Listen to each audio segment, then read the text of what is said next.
In today's video, I'm going to teach you how to sync Miro with Jira, a powerful way to streamline your workflow and enhance productivity. This process will help you create a seamless connection between these two platforms using Zapier, an intuitive tool that automates tasks by connecting your favorite apps. By the end of this guide, you'll have a functional integration that helps your teams collaborate more effectively. To begin, you'll need to create an account on Zapier, which is the service that will act as a bridge between Miro and Jira. Once you're all set up and logged in, navigate to the option labeled Create Zap. Zaps are the workflows you set up to automate tasks between your apps. Clicking this will bring up a selection of apps to choose from. Start by selecting Jira Software Cloud, or the version of Jira that you're currently using, as your trigger app. The trigger is the event that starts your Zap. You have several common triggers to choose from, including a new issue, which activates your Zap when a new issue is created in Jira, an updated issue for when an existing issue is modified, or a new request specifically intended for those using Jira Service Management.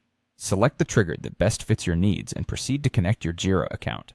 You'll be prompted to enter the necessary credentials, allowing Zapier to access your Jira data securely.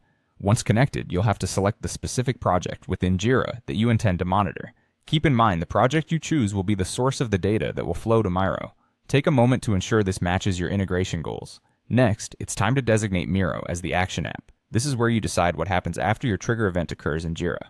You'll see several action options, such as Create Card, which allows you to generate a visual card on your Miro board, Create Board if you need a whole new Miro workspace, or Copy Board to duplicate an existing structure.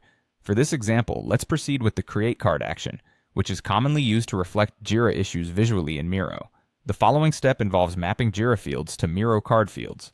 This is where you'll translate data from one space to the other, such as the issue title, description, due date, and any relevant URLs.